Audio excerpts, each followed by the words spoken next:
What is going on, guys? This is Trendkill, and as most of you may know, I have been playing a lot of Smite in my spare time, so much that I started posting videos of it, and because of that, a lot of you guys have started to download it and check it out yourself. So I've been getting a lot of questions like, how can I be better with this god, or what god should I get? And the most common question I'm asked is, okay, Trendkill, I just started playing Smite, I'm going 0-7, I don't even feel like I really understand what's happening. Can you just give me any tips on how to start winning, how to start getting those kill to death ratios that are actually positive? How do I actually feel like, okay, I have a grasp on this game, I can actually benefit my team in some way? Now, the problem with that question is that it's not just as easy as me giving you 5 tips and then you go play your next game and all of a sudden you're a superstar. If that was the case, we'd all be playing competitive Smite and we'd all be making money playing video games, right? So the issue becomes, in any PvP style game, whether it be a MOBA like Smite is, or like a fighting game, or like a WoW, like an MMO style PvP, no matter what you're playing, you have to understand your opponent. And in Smite's case, you can't expect to be brand new and instantly understand how 35 different gods work. It just can't happen. Now, since there are no magic tips that I can give you, what we can do is we can start at the very beginning, the most basic of basic things, and we can work our way all the way up to more advanced tactics in future episodes. Alright, so first things first, let's make sure you've got the extreme basics out of the way. You know how to play the game. So the first thing you're probably going to want to do, especially if you've got no MOBA experience before, is go ahead and jump into the Smite tutorial, and you can find that on the main menu under the Practice tab. The Smite tutorial does not go into detail as to how to win a game or actually how to progress in a game at all. It's just going to show you all the buttons to press, what a minion looks like, what an enemy god looks like, what a tower looks like, a phoenix, and a minotaur. Now, if you've played MOBAs like League of Legends before, you can equate those to minions, turrets, inhibitors, and the Nexus.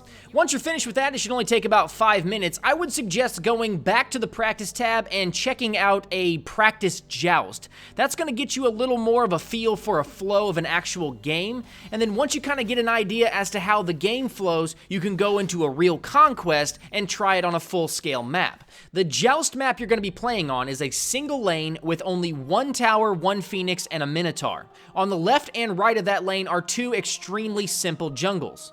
The actual conquest map, the normal game mode, is a 3-lane map that has a much more complex jungle. Instead of playing 1-on-1 as a joust, you'll be playing 5-on-5.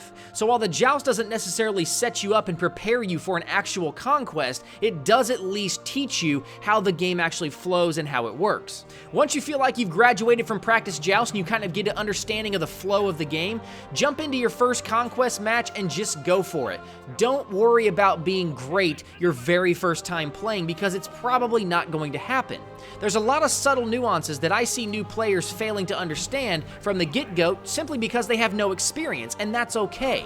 Understand that you're new to a game, and don't listen to anybody who tells you to uninstall or go kill yourself or whatever any of the bad-mannered people that you're playing with are going to say to you. Now, to do some research on what I actually needed to put in these starter guides, I went back and I created a brand new account so that I could play with low-level players. And the very first thing I noticed is that nobody knows where to go once the match starts. Again, in the Conquest game mode, there are 3 lanes, a left lane, a right lane, and a middle lane. The left and right lanes are called side lanes, and you're generally going to want 2 people in each of the side lanes. Those 2 people should usually be an offensive god and a defensive god. More specifically, your offensive gods could be anything from a carry who's got a lot of high damage but also has a decent teamfight presence, could be an assassin who's got a ton of damage but it's usually only single target damage and they're not very good in team fights, could be a high damage mage who does an insane amount of damage but also dies extremely easily, or it could be a bruiser type role who's kind of a perfect mix between a carry and a tank. They can do a decent amount of damage and they can take a decent amount of damage. Your defensive god could be a tank, which just like any other game, they are the type of god who's going to take a ton of damage but not deal a ton of damage, and they're also really good at helping their laning partner secure kills. The defensive role could also be filled by a support type class who's generally a healer. The more the defensive god can heal, the longer you're going to be able to stay in lane, the longer you're going to be able to kill minions, the more experience and gold you're going to get. So a support god could also be really good for the defensive role. Or again, a bruiser is also a good spot for the defensive role because again, they're part tank, part carry. They can do a little bit of both. So if you've got 2 gods in the left lane and 2 in the right lane, that leaves 1 player left for mid. mid. That player is usually going to be a mage or some type of god that can aggressively push a wave of minions. There are several gods that are extremely good at that. Starting off, I know for a fact you will have access to Ra. Now, Ra, like a lot of other gods, has one ability that is very good at burning down waves of minions. His first ability is called Celestial Beam, and it shoots a beam of light in a straight line through all 6 minions. Once he starts doing enough damage, one Celestial Beam will take out an entire minion wave. So that's the type of god that you're going to be looking for to hold down the middle lane by themselves. The next big problem I noticed as I was watching some new players play the game is that nobody seems to understand exactly how much damage the enemy minions can do. Now, first off, let me explain the minions' attack priority. Minions will always attack other minions first. What that means is if the minions are currently attacking an enemy god or tower or phoenix, and an enemy wave of minions walks into the range of your minions will stop what they're doing and attack their minions. Now, there's one exception to that rule. If you attack an enemy god while they are around their minions will stop whatever they're doing and will defend their god and attack you. Now, a wave of minions is 6 minions strong, and they do about 20 damage apiece, and that damage comes about every second.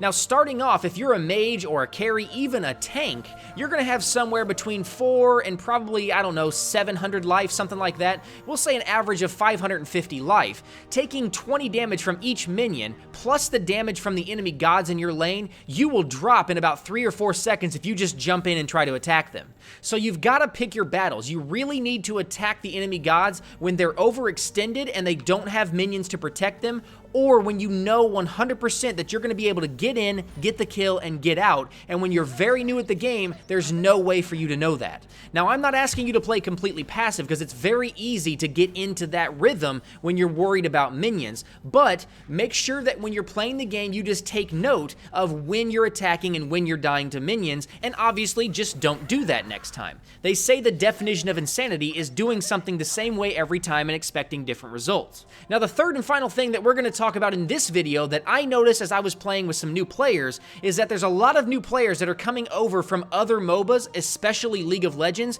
that expect there to be a jungler role. In the current meta of Smite, in the current build as it stands now, jungling is simply not an option if you want to stay relevant in the game. Now, for those of you who don't know what I'm talking about, let me go ahead and explain something about League of Legends.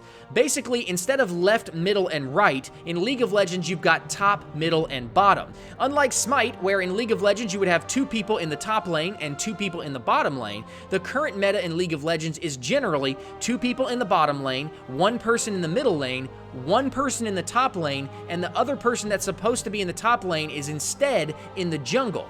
Now, the purpose of that jungler role is that the person in the top lane is getting 100% of the experience from all of the minions he's killing. The jungler is then sustaining himself on all the experience from jungle camps inside the jungle. Not only that, when he pops out of the jungle to help gank one of the 3 lanes, he's going to be extra strong because of all the jungle buffs. Unfortunately, in Smite, there's not enough experience in the jungle, and the jungle camps are too spread apart for jungling to be really viable. Now, don't get me wrong, in perfect laboratory settings, yes, jungling is an option. However, that's assuming nobody has taken any buffs from you, nobody's found you in the jungle and ganked you, you've had a couple successful ganks of your own, you know good routes through the jungle and you can run them quickly, and you basically have to be playing one god. Arachne is still about the only god that can successfully jungle, and again, that's in perfect laboratory settings. What happens is when you get up into the higher levels, people are going to start warding the jungle, or they're going to realize what you're doing and they're going to start counter jungling you by stealing your buffs, so you have no experience to gain from that.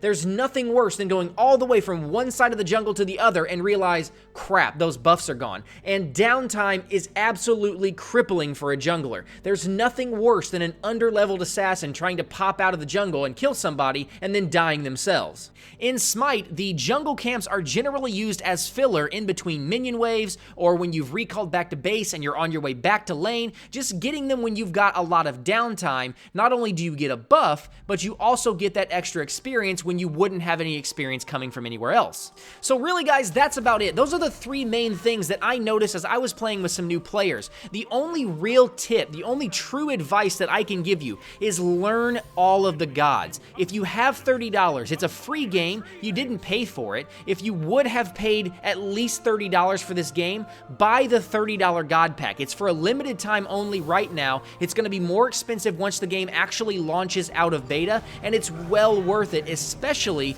for the fact that you get to test out all of the gods and learn their abilities and how they all work together.